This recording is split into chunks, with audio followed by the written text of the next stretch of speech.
음. 오늘은 이제 전체 이 책의 챕터가 10개까지 있는데 그 중에서 8번째 챕터 공간적 자기상관을 다루게 됩니다.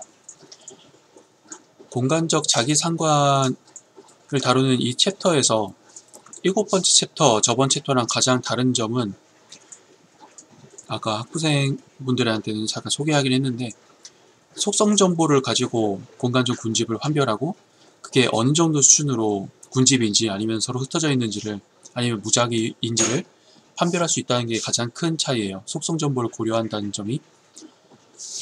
군집 여부에 따른 그 논의는 뭐 결국에 공간적으로 서로 근접해 있느냐, 인접해 있느냐, 아니면 멀어 있느냐를 따라서 나뉘는 것이기 때문에 뭐 토블러의 지리학의 1법칙이랑 여전히 똑같이 관련이 있다고 봐야 되겠죠.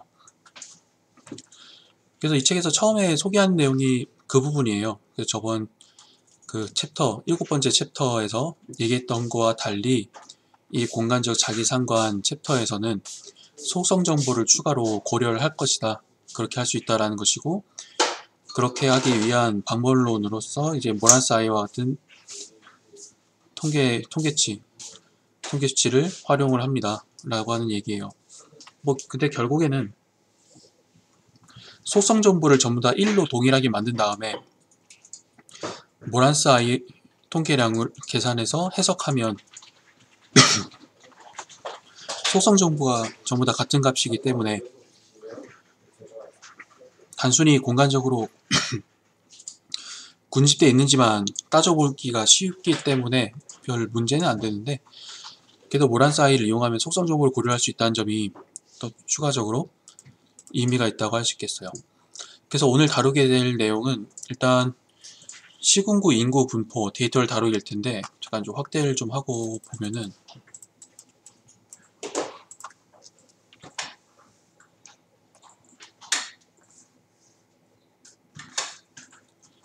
일단 시군구 단위 행정구역도고요.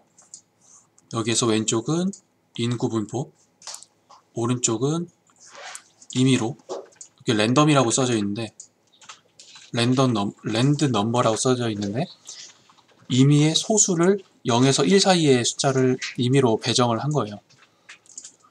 그래서 그 왼쪽 같은 경우에는 관측값이 되겠죠.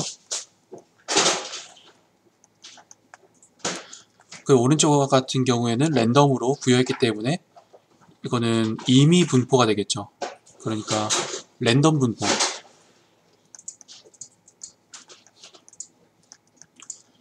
이따가 나오겠지만 이 관측값이 과연 군집되어 있는지 아니면 흩어져 있는지 아니면 랜덤인지를 판별하기 위해서 이 교재에서는 두 가지 방식을 소개하고 있어요. 일단 첫 번째는 분석적인 방식, 그 두 번째는 그 시뮬레이션을 통한 뭐라고 할까 실험적인 방식이라고 이야기를 할게요. 실험적인 방식 같은 경우에는 그 이렇게 랜덤 분포를 다수 생성해서 이 다수의 랜덤 분포랑 이 관측값의 분포랑 비교해 봤을 때 얼마나 차이가 나는지 귀무가설, 그러니까 이 관측값에 대한 분포랑 이 랜덤 분포에 대한 분포랑 서로 차이가 없다, 이것의 차가 0이다 라고 한 귀무가설을 기각할 수 있는지를 판별하는 거예요. 그런 방법으로 이루어지고, 랜덤 분포를 다수 수행하기 위해서 몬테카를로 시뮬레이션 기법이 이용되는데 약간 무시무시한 용어처럼 들리긴 하지만은 그런 건 아니고요. 단순히 무수히 많이 반복적으로 수행한다는 뜻에 불과해요. 본질적인 의미는. 자세한 걸 이따 얘기를 하고요. 그래서 오늘 다루게 될 데이터는 여기 지금 소개하는 시군구 인구 분포 데이터를 이용하게 될 것이다 라는 것이고,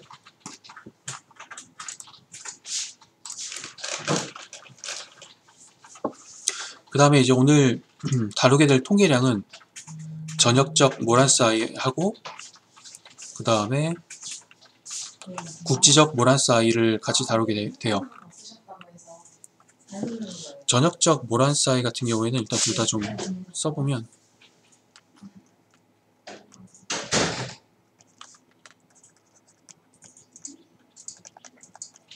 글로벌 모란스 i하고 국지적 모란스 i는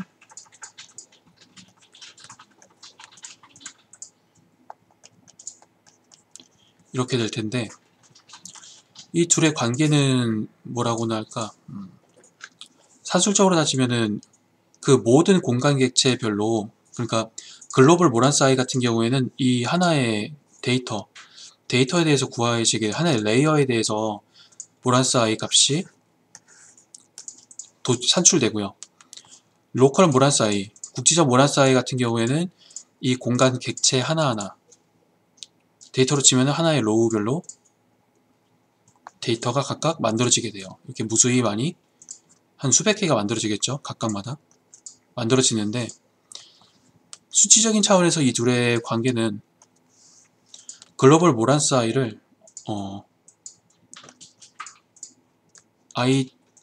G라고 할게요. G라고 하고, 로컬 모란스 i를 IAL이라고 할게요.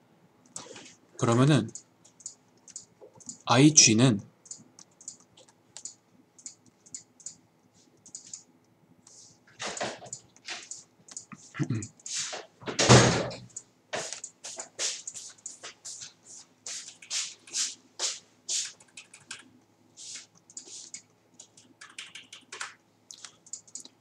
그 모든 그 공간 객체이 이제 로컬 모란스 i를 다 합친 거, 그 합의 상수배와 같아요. 이런 관계를 가지고 있어요. 그렇게 된다는 것이고, 이걸 어떻게 임의적으로 해석을 좀 해보자면은 이렇게 생각하면은 이해하기가 좋지 않을까 싶은 게, 글로벌 모란스 i가 전역적으로 이 객체 전체가 전체적으로 봤을 때 이 속성값 데이터들이 군집되어 있는지를 판별하는 것이라면, 로컬 모란스 i 같은 경우에는 각각의 객체가 군집되어 있는지를 살피는 거라고 볼 수 있어요. 주변 데이터에 비해서 높은 값을 가지고 있는지 아니면 낮은 값으로 군집되어 있는지를 판별할 수 있는데, 아무래도 높은 값으로 군집되어 있는 것, 그러니까 주변 다른 데이터들이랑 비슷하게 같이 공통적으로 높은 값을 형성하는 핫스팟과 같은 경우가 많으면 당연히 이 수치도 조정되면서 글로벌 모란스 i에 영향을 주겠죠. 그래서 이 수치 자체가 서로 간의 상수배가 회를 이룬다, 서로 상관식을 이룬다 라고 보시면 되고, 관련성이 아예 없는 생뚱맞은 수치는 아니에요. 전역적 모란스 i나 국지적 모란스 i나. 구체적으로 이제 도출하는 수식까지는 좀 설명하지 않을게요. 근데 여기서 중요한 거는, 일단 기본 개념만 살짝 설명하면, 속성 정보가 있잖아요. 그리고 속성 정보에 평균이 있겠죠. 그러니까 E라고 표현할게요. 잠깐만. E라고 표현하면 좀 힘들겠다. 평균은 M이라고 할게요. 그리고 관측값을 O라고 할게요.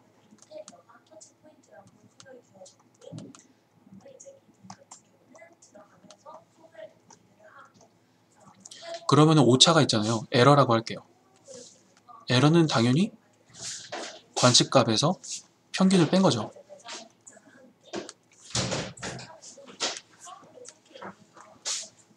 이 에러를 활용해서 공분산이라는 걸 구할 수가 있어요.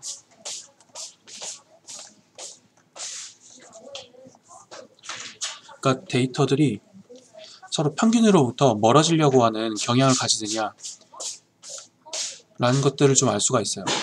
그래서 공분산을 활용해서 도출되는 통계량, 도출할 수가 있고, 그러니까 모란스 i 통계량은 이런 공분산을 응용해 가지고 만든 통계량이고, 공분산을 응용하기 때문에 그 핫스팟 같은 경우에는 이 평균 수준으로부터 높은 놈들이잖아요. 결국에는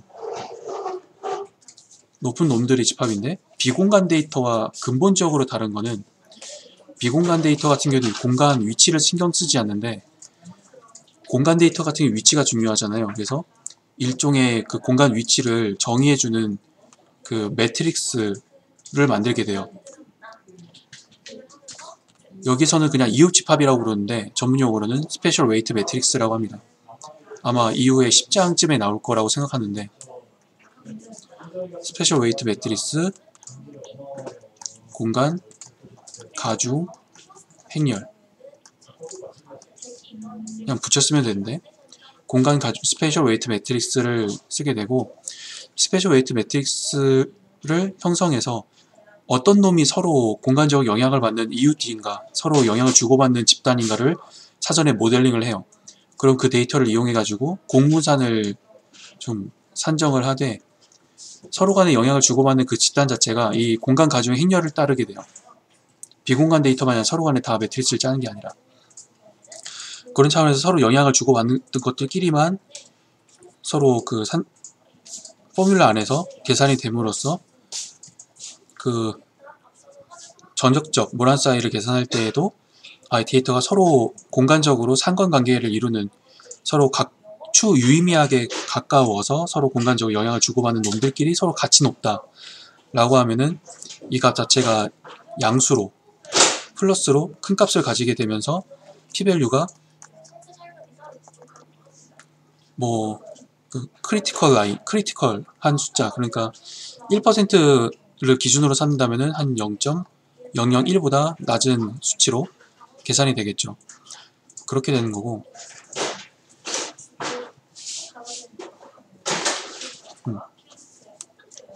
아니지 이건 퍼밀이잖아.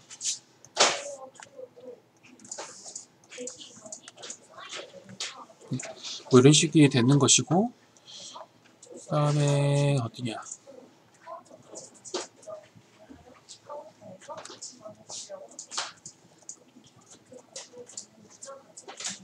반대로 마이너스면은 서로 이제 흩어져 있다는 얘기겠죠. 좀 오히려 좀 서로 산티게 되어 있다 흩어져 있다는 얘기고 0에 가까우면은 서로 이제 뭐 랜덤 분포 뭐 이런 식으로 해석하면 되는데 해석하는 방식은 이따가 코드 설명하면서 진행할 수 있을 거니까 이따가 보도록 할게요.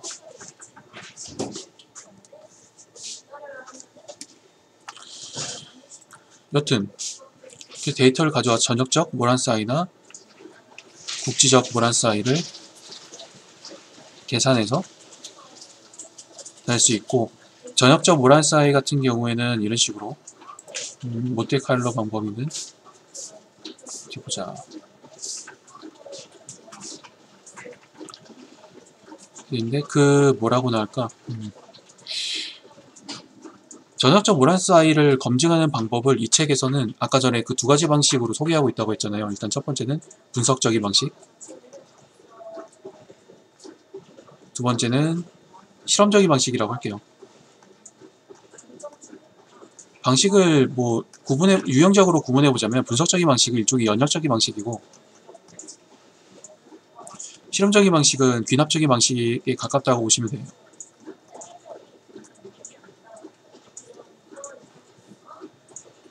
실험적인 방식 같은 경우에는 아까 그 몬테카를로 시뮬레이션 방식으로 샘플을 만든 게 이제 대조군을 만든 것이고 우리 이 시군구 데이터 관측값이 실험군이 되겠죠. 그래서 이 둘이 진짜 차이가 있느냐 없느냐를 실험을 하는 거라고 보시면 돼요. 그래서 귀납적인 방식이죠. 실험을 하는 거니까. 분석적인 방식은 그 통계 수식을 응용해서 아예 그냥 계산을 해버린 것이고 그렇습니다. 그러면 그 다음에 중간에 삼포도가 나오는데 삼포도를 왜 그렸느냐 라고 하면 말씀을 드릴게요. 전역적 글로벌한 이제 모나사이의 값은 뭐와 같냐면 결국에는 회귀분석의 회귀계수의 값과 같은데 그러니까 종속변수와 독립변수가 하나씩인 회귀계수와 같은데 그 일단 뭐라고 할까 독립변수는 관측값 데이터의 속성 수치죠. 관측값 각 개체별 관측값이고 이게 x 그 y는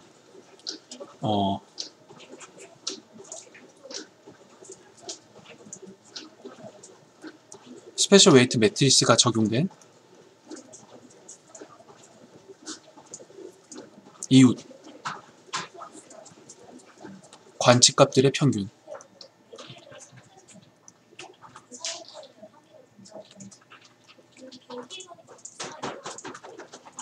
균을 y로 해서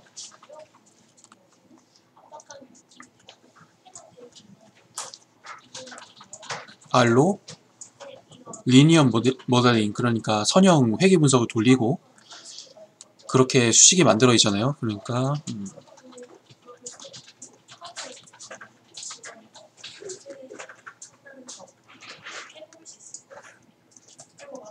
이런 식이 나오겠죠. 베타 제로는 그 절편일 테고 인터셉트일 테고, 그럼 베타 1이 곧 전역적인 모란 사이 각과 같아요. 이렇게 구할 수 있어요. 이게 좀 의미하는 바는 관측값은 주변의 그 각각 객체에, 그러니까 이 점이라고 칠게요.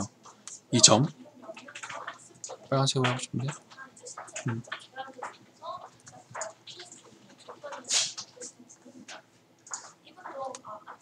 이 값이라고 치면은 관측값에 수준하고, 그리고 이게 좀 id가 15번이라고 칠게요. 필드 id가 그 15번 객체 같은 경우에 좀 주변에 둘러싸져 있는 게 가령 객체가 2번, 4번, 10번이라고 쳤을 때 2번하고 4번하고 10번이라고 하는 주변의 이웃에서 영향을 주고받는 이 객체들로부터 이런 인구값을 만드는 데 있어서 얼마나 영향을 받았는지, 그 정도가 서로 상관관계를 얼마나 좀 직접적으로 이루는지를 보는 거예요. 그래서 회귀계수를 보는 거예요. 그래서 그런다고 치면은 얼마만큼 영향을 받는지 알기 위해서 각각마다 가령 그 공간 가중 행렬의 웨이트, 가중치 값을 전부 다 여기 있는 관측 값에다가 곱해요. 요번 실습 같은 경우에는 그 가중치를 n분의 1로 균등하게 분할하기 때문에 3분의 1이 되겠죠. 여기선 3분의 1씩 하고 데이터를 이렇게 구한 다음에 합치면 평균값이 되겠죠. 당연히. 그렇게 해서 그 합한 값을 가지고 여기가 되겠고, 플러팅을 한 다음에 이 3포도의 회귀선을 그리는 거예요. 이런 식으로 하는 겁니다. 일단 뭐 이 정도 설명됐고, 그 다음에 이제 유의성 추정을 위한 분석적 방법이 있다고 그랬죠. 분석적 방법, 그 다음에 몬테칼로 방법. 분석적 방법은 그냥 분석적 방법이든 몬테칼로 방법이든, 몬테칼로 방법은 한번 포문으로 반복문을 쓰는 거를 가르쳐 주긴 하는데, 그거 외에 아예 그 기능이 있긴 있어요. 근데 그거는 뭐 일단 교육적으로 반복을 쓰는 걸 가르쳐 준 것 같고, 분석적 방법을 쓸 때에는 아예 그냥 통계 패키지를 이용해 가지고 이 패키지의 함수를 이용해 가지고 바로 모란 사이를 계산할 수 있고, 유의성 검진도 가능해요. 유의성은 이게 통계적으로 좀 평균 제로로 아예 적용을 하지 않았던 것과 유의미한 차이가 존재하는지를 검정해주는 수치라고 보면 돼요. 그래서 함수가 모란 테스트고, 이 안에 테스트를 하기 위한 속성 정보가 들어있는 데이터와 관측값, 필드까지 참조를 해주고, 그 다음에 이제 이놈은 공간 가중 행렬이고, 이거 같은 경우에는 가령 이웃이 없는 경우도 있잖아요. 시공구가 이웃을 만드는 방법에 따라서 다르긴 한데, 일단 이웃이 없는 경우, 가령 공간적으로 서로 행정구역을 맞닿을 때에만 A랑 B가 서로 이웃하다라고 보는 경우에, 어디가 좋을까? 강화군 같은 경우에는 섬이잖아요. 옆에 인천이 있긴 한데 다리로 연결되어 있을 뿐이지 행정구역이 서로 겹치는 건 아니에요. 그래서 이 경우에는 강화도 같은 경우에는 이웃이 없겠죠. 그럴 경우에 제로 팔레시라고 하는 건 이웃이 없는 경우에는 여기 이제 공간 가중 행렬 SWM 공간 가중 행렬상에서 0으로 표기해야 돼요. id가 표시할 게 없으니까 1부터 id를 시작하는데 여기서는 이웃이 없는 경우에 0으로 출력이 돼요. 그래서 이웃이 없는 놈도 괜찮느냐? true라고 했으니까 이웃이 없는 놈도 포함을 시킨다. 이웃이 없어도 분석을 강행한다 라고 하는 뜻으로 보시면 돼요.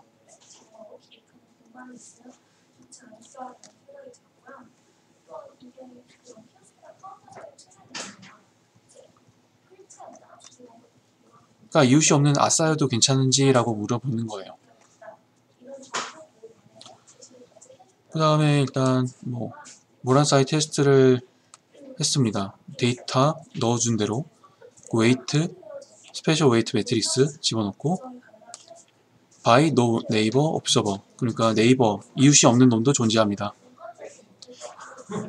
라는 거고, 근데 그 관측값의 개수는 이웃이 없는 놈들 같은 게 좀 줄어들 수 있다라는 거고, 관측 개수가 모란사이 스태틱스 스탠다드 디비에이션 그 분산이 10.108이고 여기서 중요한 거는 p-value. p-value가 충분히 작죠.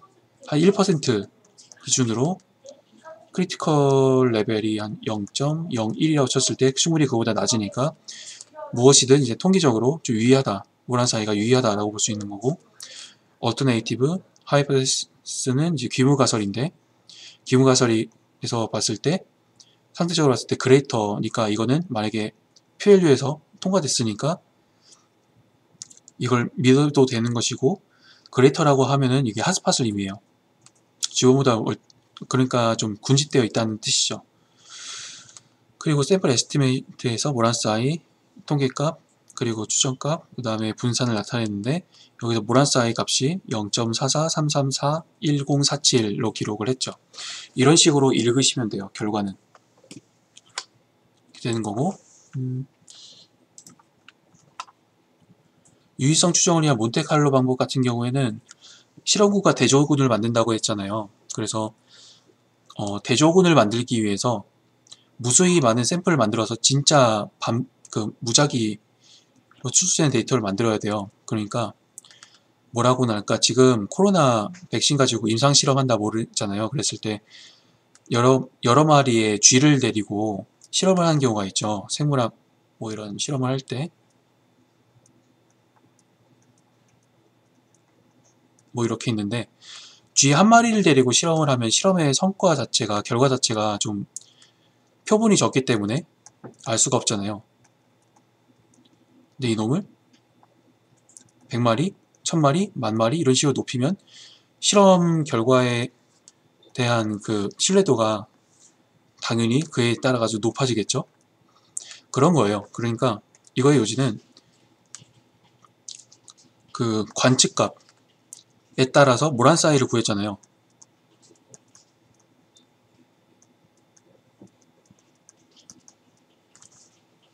아니면 여기서 관측 분포라고 할게요. 책에서 쓴 대로. 관측 분포의 전환점 모란사이 통계량을 이렇게 표시해야지. 그 몬테카를로 시뮬레이션을 통해 가지고 랜덤으로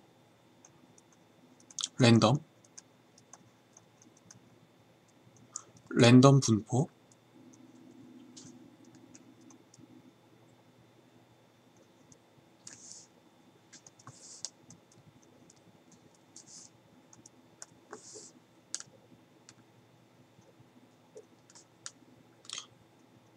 이렇게 랑 어떤 놈이 더 이제 큰가 낮은가를 보는 거예요. 그래서 관측 분포에 따른 이제 모란사이 값이 랜덤 분포에 따른 모란사이 값보다 더 크면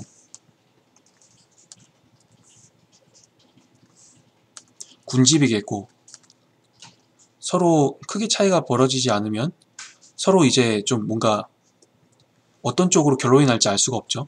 완전히 같을 수도 있겠는데 그거는 아예 확률이 너무 낮으니 희박하니까 차지해두고, 일관적으로 관측 분포가 랜덤 분포보다 낮을 수도 있어요. 그렇게 되면은 좀 이렇게 규칙적으로 분포하거나 그 분산되어 있다라고 볼 수 있는 거고, 그렇게 해서 계속 라운드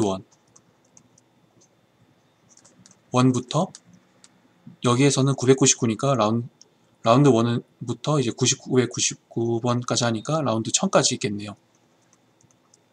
1000번 둘을 쌍으로 붙이는 거예요. vs 딱 이 두 선수를. 그렇게 되면 승률이 나오잖아요. 여기서는 근데 승률이 1000대 1이에요. 1000대 0이에요. 1000대 0으로 무조건 관측 분포에 따른 모란스 아이가 승리를 했죠. 그렇다는 얘기는 실험으로 계속 랜덤 분포를 따라서 했는데, 랜덤 분포는 당연히 정규 분포를 그리면서 모란스 아이가 0을 중심으로 분포를 하겠죠. 이런 상태에서 플러스 방향으로 계속 이 1000번 다 이겼다는 얘기는 1000번 통해가지고 이렇게 좀 얻어진 랜덤 분포에 따른 모란스 아이 값보다 항상 이 관측 분포에 따른 모란스 아이가 컸다는 얘기예요. 이 그 바깥에 존재한다는 얘기죠, 당연히. 그럼 그만큼 누가 봐도 관측 분포에 따른 이 모란스 아이가 랜덤 분포보다 크다는 얘기는 랜덤 분포가 아니구나, 그리고 양의 방향으로 더 컸기 때문에 군집에 있구나, 이렇게 생각하면 돼요. 그러니까 랜덤 분포를 따라서 스테이터스를 찍고 나온 그 이제 복싱 선수를 관측 분포한 놈이, 그러니까 내가 데리고 온 이 친구가 1000번 붙여봤는데 1000번 다 이긴 거예요. 랜덤으로 스탯 찍고 온 선수를 전부 다. 그럼 얘는 확실히 일반적인 평범한 수준보다, 랜덤으로 스탯 준 평범한 수준보다 확실하게 강하구나, 승률이 높구나 라고 생각하고, 아니면 반대면은 얘는 확실히 약자구나, 좀 권투를 잘 못하구나 라고 생각할 수 있죠. 뭐 그런 식으로, 그런 관점으로 보는 거고, 여기서 몬테칼로 방법을 썼다고 하는 것의 의미는 이렇게 라운드 1부터 원하는 수치만큼 계속 이렇게 쌈을 붙이는 행위를 반복해서 진행했다는 거고, 그에 따른 결과를 이렇게 승승승, 패승승 이런 식으로 계속 관측, 기록 관찰을 해서 이런 식으로 결과를 도출했다라는 것을 의미해요. 그냥 쉽게 해가지고 실험을 아주 열심히 했다, 반복해서 했고 기록해가지고 그걸 통해서 귀납적으로 결론을 낸다 라는 거죠. 좀 무식하게 얘기를 하자면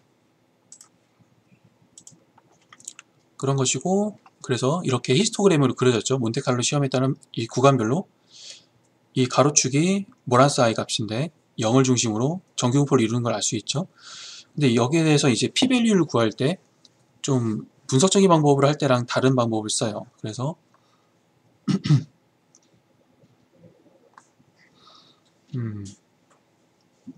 관측한 통계량보다 더 극단적으로 시뮬레이션한 값의 수인데, 어떻게 보면은 그 랜덤 변수가 이겼을 때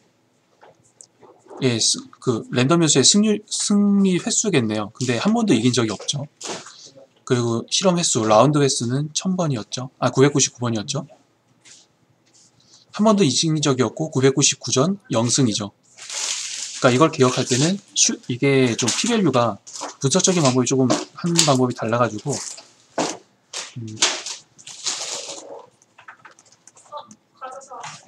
유사 p-밸류라고 하는데,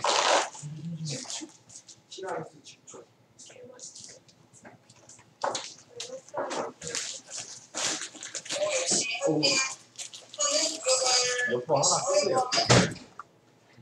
여포 하나 쓰세요. 앞에는 바로 아주 똑똑하네요. 삼촌은 얼려 먹어야 아닌가? 하나 얼릴까? 뭐 이렇게 되는데, 쉽게 이렇게 기억합시다. 그러니까 슈도 p-밸류 같은 경우에는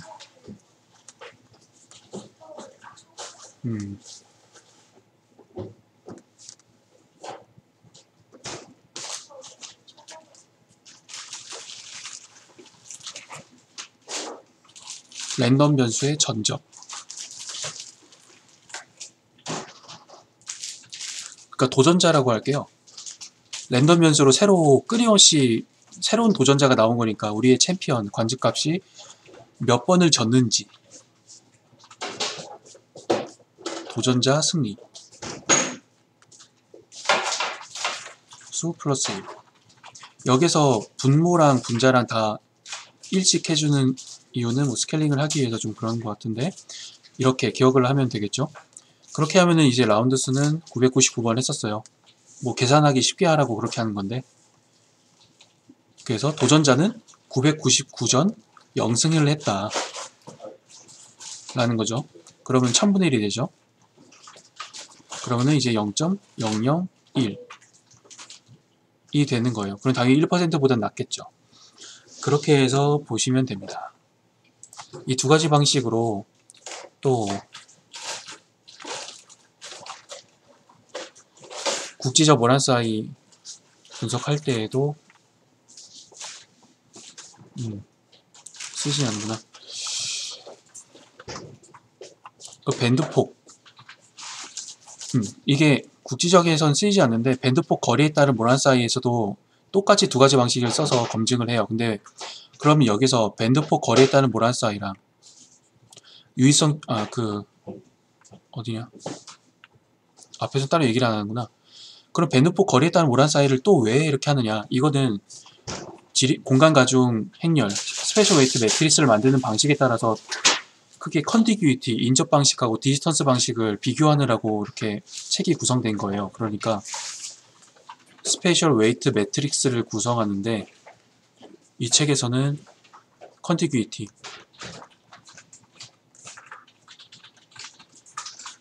인접, 연접이라고 할게요. 정확히 인접이라고 하자. 인접 방식하고 디스턴스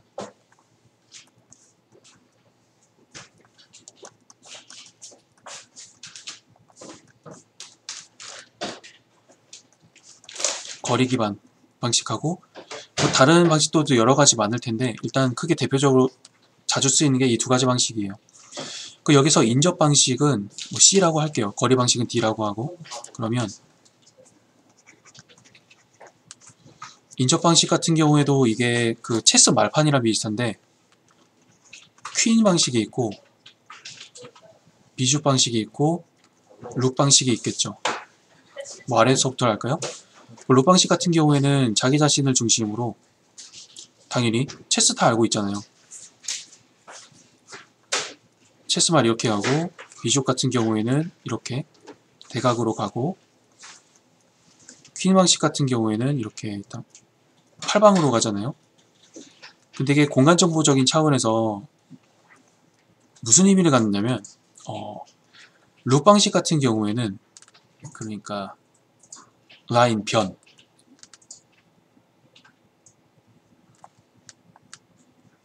뭐라고 표현하는 게 좋을까? 에지라고 할게요. 선이 있다 이렇게 있다고 치면은 선의 양끝점에 버텍스가 있다고 칩시다. 그러면은 이 사이에 이제 선이 에지고 그리고 이 끝점이 버텍스라고 보시면 돼요.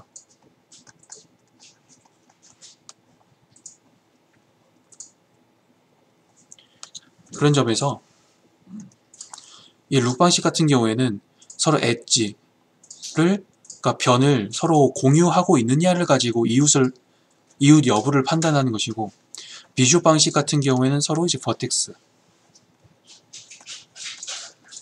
공유하고 있느냐로 이웃 여부를 판단하는 거예요.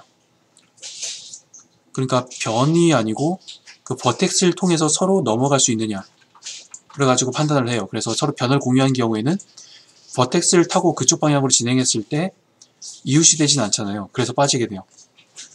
다만 이제 퀸 방식 같은 경우에는 버텍스랑 에지 전부 다 상관없이 전부 다 포함해서 바운더리 자체가 서로 닿았을 때 그러니까 저번에 기억나시나요? 공간 정보 오버랩 중첩 분석할 때 서로 이제 바운더리 자체가 서로 인터섹트 하는 경우에는 다 이웃으로 치는 거예요. 기본적으로 이거는 버텍스 앤 에지 라고 볼 수 있어요. 그래서 뭐 일단 이렇게 좀 보고 이 책에서도 디스턴스에 따른 방식들도 설명하는 게 이게 중요하기 때문인데 뭐 거리 같은 경우에는 뭐 여기에서 그죠 공간 객체가 있으면 이렇게 객체가 있으면 어디가 좋을까? 우리 약간 좀 마포구라고 해볼게요. 대가 이런 식으로 생겼잖아요. 그럼 거기에 센트로이드를 구해요. 중심점. 센트로이드로 치환을 한 다음에 여기에서부터 25km면은 25km 그렇게 보이진 않지만 에어럴 디스턴스 직선 거리를 이용해서 그 동심원을 그려요. 그 원을 그려요. 정원을 그리고 그 안에 다른 뭐 서대문구는 대략 이런 식으로 생겼죠. 서대문구의 이제 중심점이 이 안에 들어와 있으면은 마포구와 서대문구는 서로 인접하는 거예요. 그리고 이 중에 뭐 중구가 한 이쯤 있으려나? 있다고 치면은 얘도 만약에 중심점이 이 안에 있다 라고 하면은 당연히 서로 인접하는 거예요. 그런데 만약에 저쪽에 무슨 상계동? 그 어디냐? 성북구 이런 데가 있다, 성북구가 있다 쳐봐요. 대략 이쪽에 있을 건데 25km 하면 닿을 수도 모르겠지만 하여간 안 닿는다고 쳐보죠. 이렇게 했을 때에는 서로 닿질 않으니까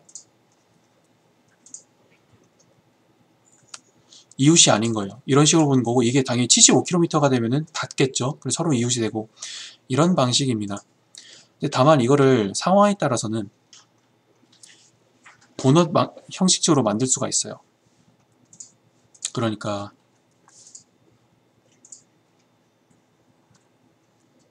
이 마폭을 중심으로 이런 방식으로 해서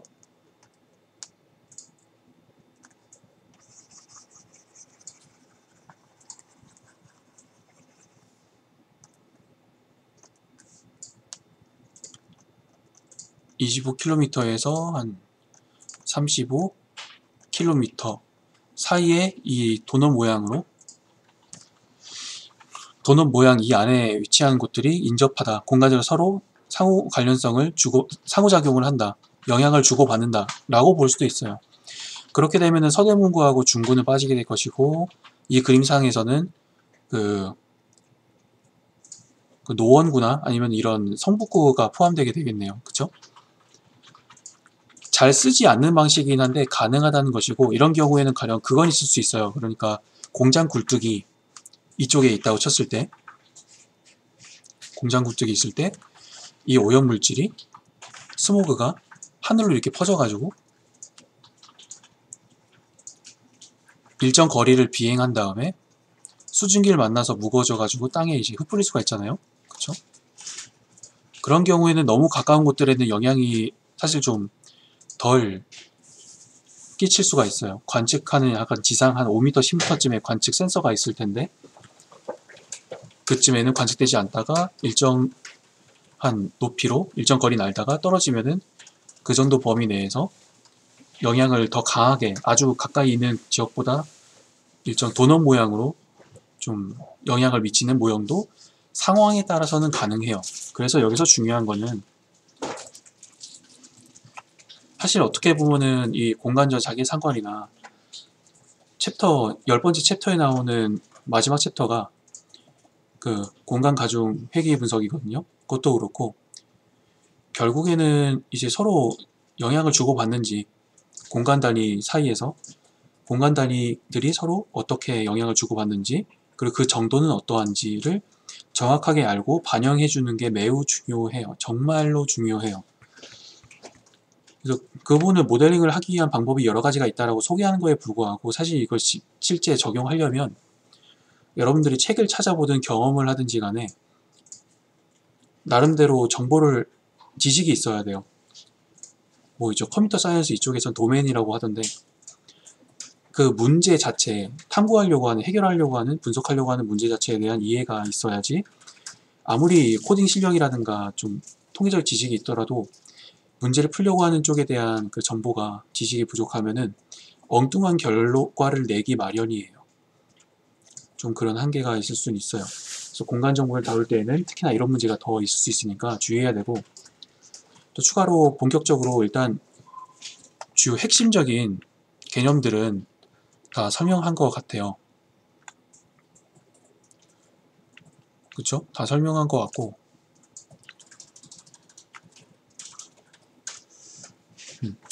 코드를 하나하나 실행해 가면서 좀 더 놓쳤던 디테일들, 그 시행할 때 주의점들 한번 짚고 오늘은 좀 마무리할 수 있도록 해볼게요. 그리고 또 하나.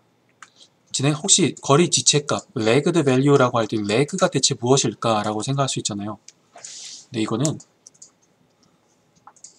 시계열 분석할 때는, 그러니까 이게 뭐라고나 할까? lag라고 하는 개념이 쓰이는 게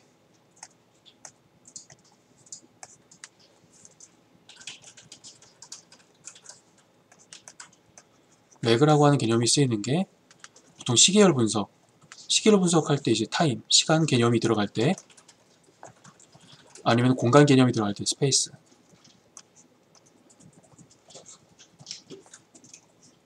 그리고 여기서 지체라고 표현을 했는데 시차라고 표현해요, 보통. 그 뒤에 나올 텐데, 그래서 이 레그, 공간적인 그 공간 단위의 차이를 두고, 그 연관 상관성을 두고 분석을 하는 게, 그걸 반영해가지고 분석할 수 있는 게 공간 시차 모형이 있고 공간 오차 모형이라는 게 있는데, 거기에서 레그도 이제 공간 시차 모형이라고 할 때 시차가 레그예요. 그럼 여기서 시차가 시간 같은 경우에는 가령 그 도시별로 시차가 있다 이런 의미가 아니라, 현재 시각이 4시라고 칩시다. 4시니까 16시 라고 치면은 1시간 단위로 한번 봐봐요. 15시, 14시가 있으면은 타임 렉이 단위가 아워 단위일 때 타임 렉 1, 타임 렉 2예요.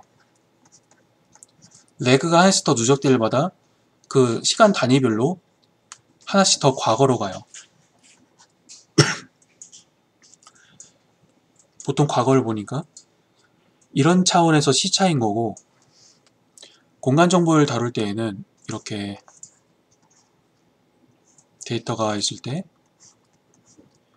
그 퀸 방식으로 스페셜 웨이트 매트리스를 만들었다고 칩시다. 그러면은 지금 이 자기 자신 객체에서 그 그러니까 레그가 1이라면 1이란 얘기는 바로 이제 퀸 방식에 따라서는 이대로 한 칸 더 넘어갔다는 의미에서 시차인 거예요. 인접한 곳으로 한 단계 넘어갔다, 이런 의미로 보시면 될 것 같아요. 이해되나요? 일단 여기까지 기본 개념 설명했고, 코드를 실행하면서 진행해 볼 수 있도록 할게요.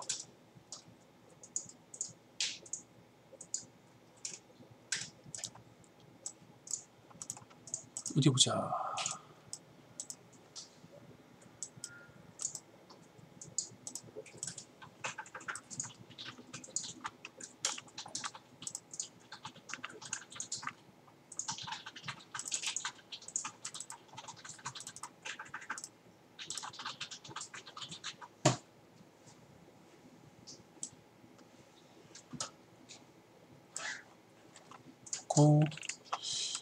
들도 일단은 좀 클리어를 한 다음에 진행해 볼 수 있도록 하겠습니다.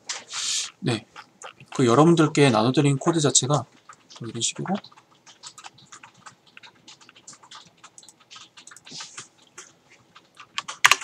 작업 공간 정의하고, 그리고 주의하셔야 되는 게 오늘은 SPDEP라고 하는 패키지가 필요해요. 설치를 해주시고요. 재설치를 해볼게요. 예, 이렇게 좀 설치를 해주시고, 그 다음에 라이브러리를 선언을 하십시오. 필요한 패키지 로딩 하시고,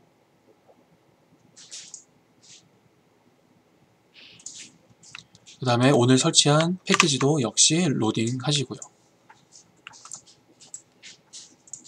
그 다음에 이제 뭐 C09 데이터 입력을 하는데, 여기서 주의해야 될 게, 오늘 실습에는 별로 상관이 없을 수는 있겠지만은, 이게 read OGR이라고 하는 함수 자체가 쉘 파일을 불러올 때 기본적으로 정수값, 인티저 값을 34비트로 길이로 읽어요. 그래서 64비트인데 원래 이 데이터는 32비트로 읽어서 들어올 때 그 데이터가 64비트에서 32비트로 끌어와야 되니까, 어떤 경우에는 데이터가 좀 잘릴 수가 있어요. 누락될 수가 있다고요.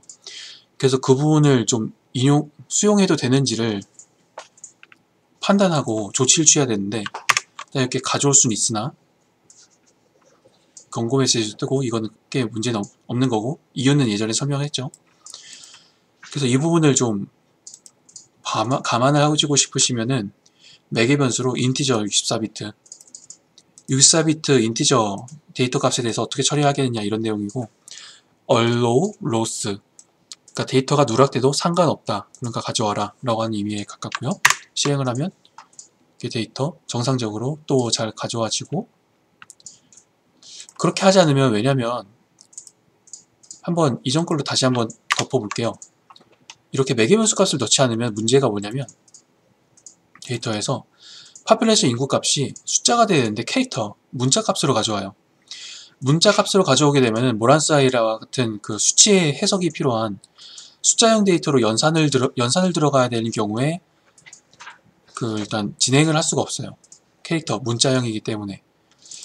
그래서 왜냐면 이게 왜 이렇게 되냐면은 데이터가 잘릴 수도 있기 때문에 얘가 데이터가 유실되는 걸 막기 위해서 텍스트 형태로 강제로 변환을 시키게 돼요.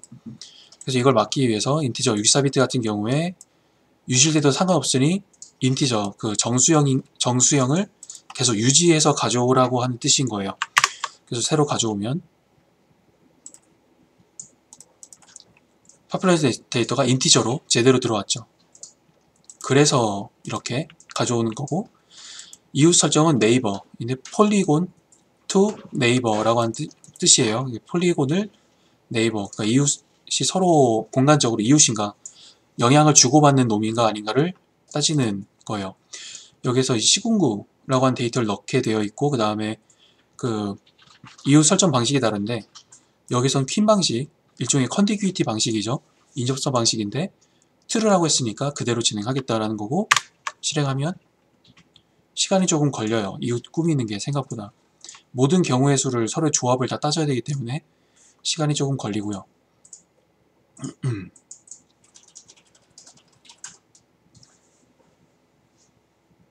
네.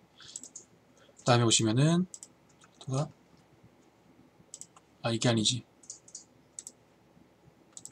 리스트 데이터로 되어 있는데, 이게 뭐냐면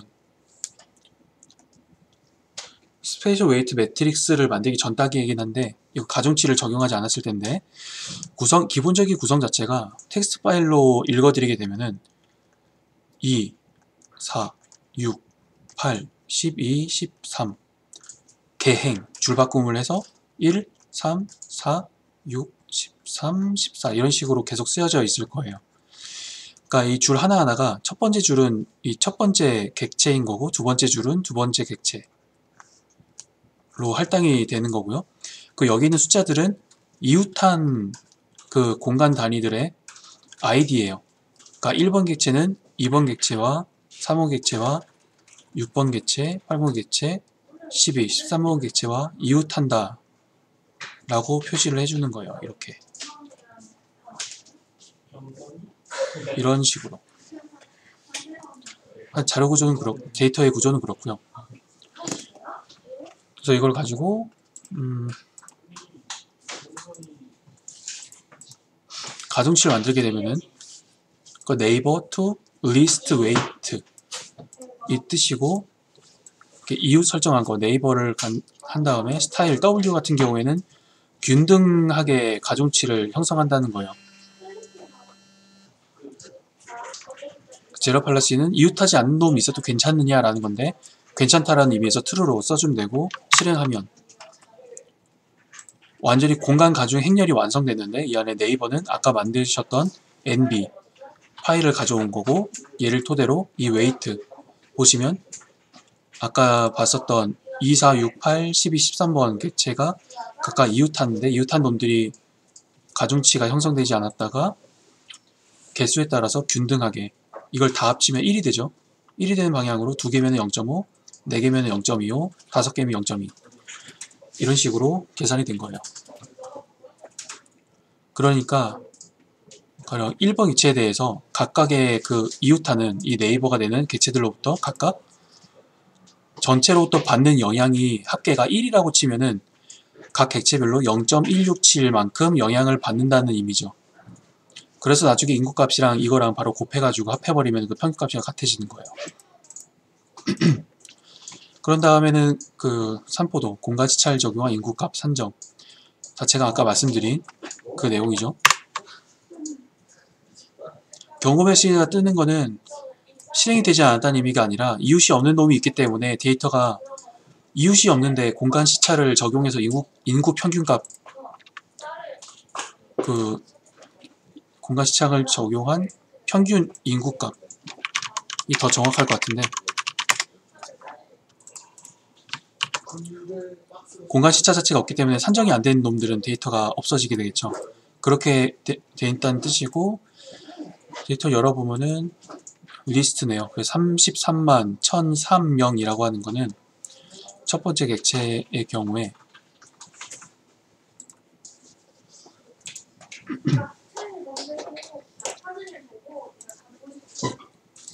여기에서 2번, 4번, 6번, 8번, 12, 13번의 인구 수치 데이터를 이 웨이트만큼 다 곱해가지고 합쳐준 값과 동일해요. 한번 관심 있으시면 계산해보세요. 그리고 이걸 통해가지고 둘 다 선형 회귀 모형 작성인데 여기에서 물결표는 뭐냐면 선형 회귀 모형에서의 물결표는 밑에 설명 좀 쓰긴 했지만 A 물결표 B의 경우에는 독립변수, B는 독립변수, A는 종수변수고 물결기호, tilde 오퍼레이터는 함수에서 좌항과 우항을 구분하기 위해서인데 회귀 분석에서는 이게 좌항은 종속변수, 우항은 독립변수로 구분이 된다는 의미인 거예요. 그렇게 되고요. 선형 회귀 모형 결과 출력, 플라트. 산포도를 그려볼게요. 뭐 이거는 이제 다들 하시죠. AB 라인으로 회귀선 바로 그리면 객체 회귀 분석 안 했구나. 네. 그래서 그려주면 파란색으로 회귀선이 그려지죠. 거기서 코에피션트를 구하는데 구하는 방식이 두 가지가 있어요. 일단 교재에 있는 것처럼 함수를 쓰는 거예요. 코에피션트 함수를 쓰고 그 안에다가 회귀 모형을 넣은 다음에 2번이라고 하는 거는 이게 코에피션트 모델 자체 데이터를 가져와 보면 구조가 코에피션트 함수가 이 모델의 코에피션트 이 데이터에 접근한다는 의미고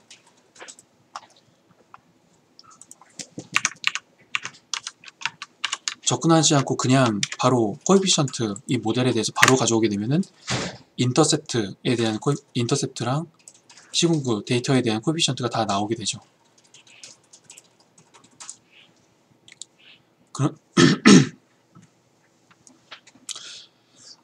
근데 그 중에서 이제 대괄호로 두 번째 2를 넣게 된 거는 이 중에서 두 번째 데이터 시공 데이터에 0.45, 39, 665 그러니까 결국에는 모라스 I 값을 가져오겠다라는 의미랑 같은 거고 근데 이런 함수를 쓰지 않고 데이터에서 바로 접근해서 데이터를 가져온다면은 이런 코드도 쓸 수 있다는 거죠.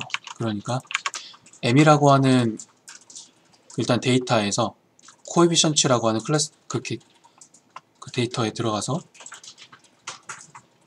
이 클래스에 들어가서 그 중에서도 시군구 데이터 중에 population 값에 해당하는 것들을 출력해라 라고 하는 의미예요. 그래서 가져오면 같은 값이 출력되죠. 그렇게 되고요. 그 다음에 유의성 추정을 위한 분석적 방법 그건 그냥 지원하는 함수를 쓰면 돼요. morass.test라고 하는 걸 쓰고 속성 정보 데이터 들어있는 값 쓰고 그 다음에 레이어 데이터 집어넣고 그 다음에 스페셜 웨이트 매트리스 집어넣고 이웃이 없어도 계산되게끔 이렇게 예기함수 집어넣고 하면은 위에 이렇게 좀 주석 넣어준 것과 같이 결과가 도출되죠. 어떻게 했는지는 아까 설명했으니까 넘어갈게요. 그 시공구 랜덤 분포에 대한 모라스 I 같은 경우에도 랜덤 데이터를 이미 저자가 만들어 놨죠. 여기 나서 분석 수행하면 차이점은 이렇게 p-value를 중심으로 한번 보세요. 얘는 그 기무가설을 기각할 수 있고 랜덤 밸류 같다 했을 때는 기무가설을 기각할 수가 없죠. 10% 수준으로 잡는다고 하더라도 그렇게 되는 거 몬테칼로 방법은 일단 그냥 한다고 했을 때는 시뮬레이션 반복 횟수 999번 뒤에 대문자 L을 붙여준다는데 유의하시고, 그 다음에 공벡터, 비어있는 벡터, 데이터가 들어갈 공간을 마련하는 거예요. 마련하시면 아직 이 벡터 자체가 데이터 들어간 게 없기 때문에 논리 형식으로 돼 있어요. 그래서 false로 다 0이니까 그렇게 들어있는데, 나중에 데이터 입력되면은 형식이 바뀔 거예요.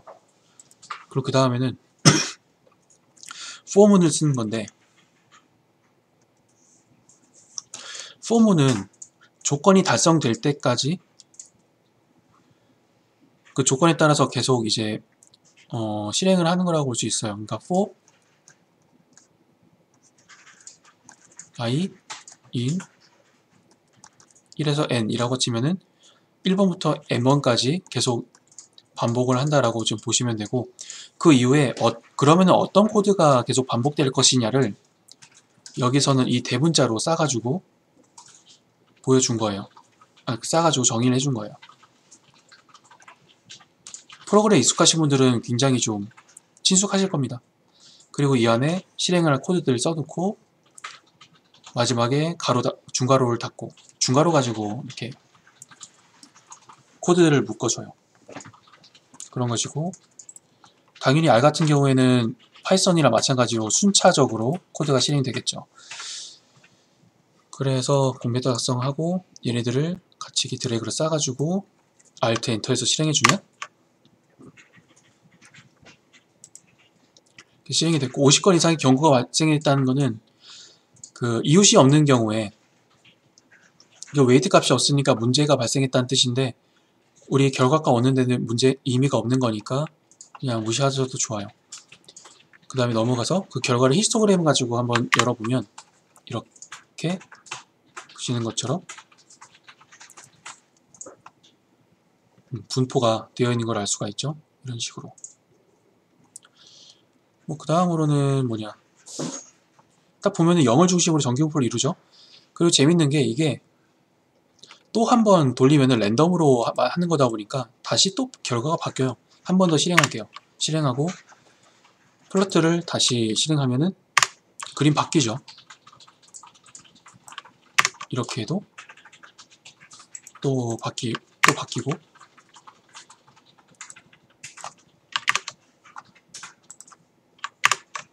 네. 그리고 이 상태에서 우리 관측값의 코에피션트를 그리는데 안 나와요. 왜냐면은 이게 여기 화면에 보이지 않는 이유가,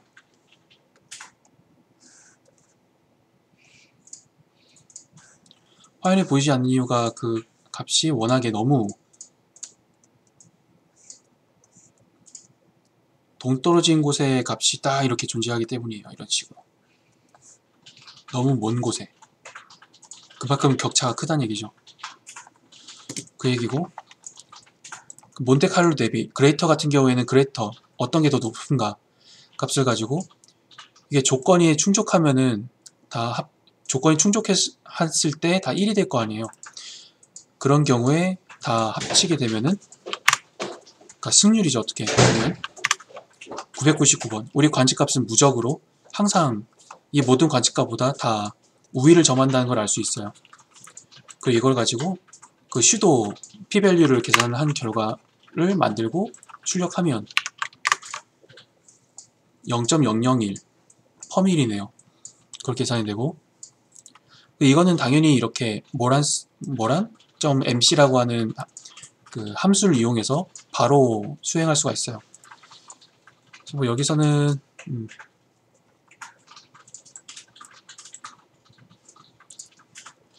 일단 그 속성값이 있는 데이터하고, 그 다음에 공간 가중 행렬하고, 그 다음에 이제 시행 횟수 599번으로 했네요. 여기서는 그 다음에 제로 팔로시는 트루로 실행하면은 그냥 바로 돌아갑니다. 출력하시면은 유의성 검정까지 다 해줘요. 자동적으로. 이렇게 결과를 보고 해석하시면 되고, 보면은 p-밸류가 0.001667이니까 1% 그 수준에서 기무가설을 기각할 수가 있다 라고 보시면 되고, 이게 그레이터니까 군집하는구나 라고 해석하시면 돼요. 근데 밴드4 거리에 따른 거는 다른 건 딱 하나, 그 이웃을 정의하는 방식 자체가 컨디규이티, 인접이 아니라 거리에 따라서 이웃을 판정한다. 그게 끝이고, 그래서 폴리곤으로부터 중심좌표, 센트로이드를 콜네이츠 함수를 이용해서 도출하고, 그 밴드폭을 이렇게 D 니어 네이버 같은 경우에는 디턴스 방식으로 이웃을 그 스페셜 웨이트 매트릭스를 형성하는 반몰론이에요. 가중치를 본격 적용하기 전에 서로 간에 이웃이 되는지 페어를 구축해주는 함수인 거고, 이렇게 데이터 집어넣고 숫자가 두 개가 있는 거는 그 임계거리 하한에서 임계거리 상한까지 0부터 시작했으니까 그냥 25km 원이 될 거고, 이게 만약에 한 10만이 된다면 그 이웃의 조건은 여기서 직선 거리로 10만 미터에서 25만 미터, 10km에서 25km 사이에 존재하는 곳들이 이웃이 돼요. 여기서 그럴 필요 없으니까 0으로 남겨두고 분석 돌리고, 그 다음에 얘를 네이버 to list weight 이 함수 그대로 이용해서 같은 방식으로 가중치로 변환을 해줍니다. 그럼 스페셜 이제 웨이트 매트릭스가 공간 가중 행렬이 완성되고, 여기서 몬테칼로 방식으로 뭐 실험을 돌려도 시험 결과를 확인할 수가 있겠죠. 이렇게 그래프를 같이 그려본다고 했을 때 0을 중심으로 몬테칼로 결과값이 정규분포 비슷하게 분포하는 걸 알 수 있고, 우리 관측값이 0.36 정도 값으로 이렇게 극단적으로 서로 멀어져 있다는 것을 관찰할 수가 있어요. 그럼 그 다음에 이제 수치를 갖다가 바로 출력을 시키면은 얘가 자동으로 이 값이 어떻게 되어 있는지를 보여주고 이거 가지고 해석하시면 돼요.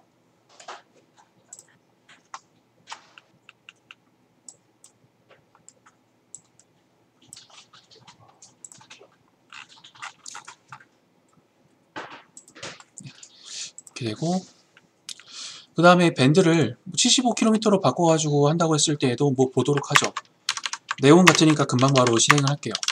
실행을 하면은 뭐 결과가 똑같이 그래도 군집한다 라고 뜨는 거고, 국지적 모란스 아이 같은 경우에는 이제 밴드폭 설정하고 스페셜 웨이트 매트리스 만들어야 되니까, 그 다음에 이제 로컬 모란스 아이, 국지적 모란스 아이는 로컬 모란이라고 하는 함수를 쓰면 되고, 뭐 그 매기변수 구성은 비슷해요. 그 속성 정보 들어있는 데이터하고 그 다음에 스페셜 웨이트 매트리스하고 이웃이 없는 놈도 괜찮은지 해서 참으로 넣어주면은 결과 확인했을 때 데이터 값들을 다 표시를 해주죠. 여기서 none이라고 나오는 거는 데이터 이웃이 없어서 데이터 출력이 되지 않는 경우를 의미합니다.